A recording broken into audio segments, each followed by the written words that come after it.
वक्त पूरे हिंदुस्तान में वाहिद लीडर है जनाब बैरिस्टर असदुद्दीन अवैसी साहब, जिन्होंने सीमांचल की बेबसी पर, लाचारी पर न सिर्फ किशनगंज में आकर आपको ये नुक्ता सिखाया कि इन 75 सालों में दिल्ली और पटने में बैठे हुए बेईमानों ने सीमांचल के लोगों से टैक्स वसूल किया, लेकिन सीमांचल के बच्चों को न तो तालीमी इदारा दिया पढ़ने के लिए, न बिलखती बीमार माओं के लिए हॉस्पिटल दिया, न किसानों के खेत में पानी पहुंचाने का कोई प्रोग्राम किया।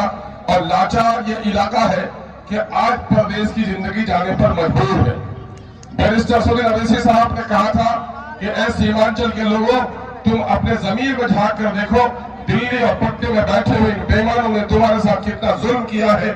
मुल्क आजाद हुआ था तो सबसे पहले सूरज की किरणों ने तुम्हें 1947 के 15 अगस्त को सलाम किया था। महाराष्ट्र में 1 घंटे के बाद आजादी की किरण पहुंची थी, पंजाब में 45 मिनट के बाद आजादी की किरण पहुंची थी, लेकिन आजादी के सौगात तो सबको मिल गए और तुमको आजादी का कोई सौगात नहीं मिल पाए, बल्कि गुलाम हिंदुस्तान की तरह आज आजाद भारत में भी तुम्हारी हालत गुलामों जैसी है। क्या इस बेबसी से तुम निकलना नहीं चाहते?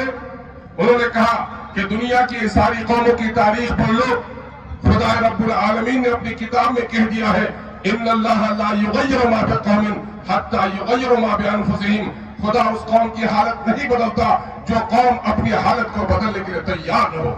मैं तुम्हें सलाम करता हूँ, तुम्हारी मौजूदगी नौजवानों और बुजुर्गों, हमारे मोहतरम बुजुर्गों, आपकी नुमाइंदगी इस इजलास में इस बात की अलामत है कि सीमांचल की सरजमीन ने अब जुल्म सहने नहीं, जालिमों के कहने पर तालियां बजाने के लिए नहीं, बल्कि जालिमों के खिलाफ उनके गाल पर तमाचा मारने के लिए अपना हाथ दस्तबाजू तैयार कर लिया है। और जो कुछ बैरिस्टर असदुद्दीन अवैसी साहब कह रहे थे, मीडिया के लोग झुठला रहे थे, ये पलटू राम उकसा रहे थे, सत्य के दलाल कह रहे थे कि अवैसी साहब खाम खा कर डेटा पेश कर रहे हैं।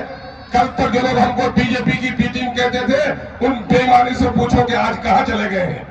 नाटेगढ़ का एक आवारा इस गली में भी आके कहता है, अरे वो तो बीजेपी की बी टीम है, हम लोगों ने तो नीतीश जी को बीजेपी से निकाल लिया है। पूछो इन शैतानों को कि आज बीजेपी के गोद में बैठा है, तुम किस आका की पैरवी कर रहे हो? हमें गुमराह नहीं कर सकते। मौलाना मरहूम असराउल हक साहब रहमतुल्लाह अलैह की मज़ार यहाँ से करीब ही है, उनकी रूह से पूछ लो, मौत तो इंसान को आनी है, लेकिन कांग्रेस के जालिमाना सलूक ने जब हमारी शरीयत पर हमला हुआ तो हमारे एक आलिम दीन को बोलने की इजाजत नहीं दी। यकीनन है हयात और मौत का फैसला तो खुदा करता है, बीमारी से, हादसे से मौत होती है। मौलाना का जो इंतकाल हुआ है, यकीनन है कि दिल के कोने में बड़ा दर्द उनका था कि शरीयत पर हमला हो रहा था, मेरी पार्टी ने मुझे बोलने की इजाजत नहीं दी। मैं इस वक्त सिर्फ आपके लिए इंसाफ की बात कहूंगा कि इस सीमांचल के नौजवानों, अपने साथ इंसाफ करो। अख्तरुल ईमान आप सबके सामने में खड़ा है। मैं 2014 में उम्मीदवार बनकर आया था। आपके गलियों की मुरम्मती, आपके नदियों का कटाव, सैलाब की तबाही, नौजवानों के साथ बदसलूकी, इस इलाके की गुर्बत, अलीगढ़ का मसला हो या मिल्लत के मसाइल हो, उसकी बड़ी मजबूत तर्जुमानी हमने की।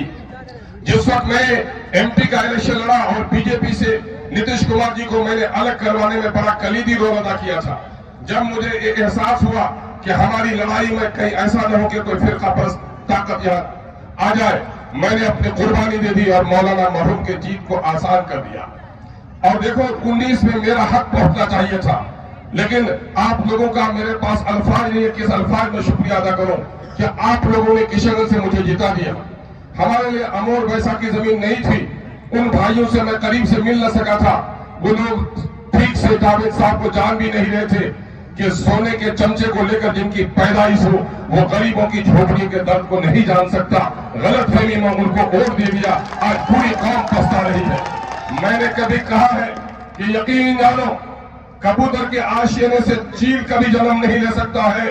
और अब गय्यूर नौजवानों ने फैसला कर लिया है कि सीमांचल की सरजमीन से कोई फिरका परस्त ताकत नहीं जीत सकती है, हम उसे जीतने की इजाजत नहीं देंगे। मैं इस वक्त आया हूं कि जिस वक्त बैरिस्टर असदुद्दीन अवैसी साहब आपकी तर्जुमानी करते हैं, आपका दिल बड़ा हो जाता है। एक वाक्य की खबर देकर मैं बैठना चाहूंगा। मैं अपने खतीब को सुनना चाह रहा हूं, अपने लीडर को सुनना चाह रहा हूं।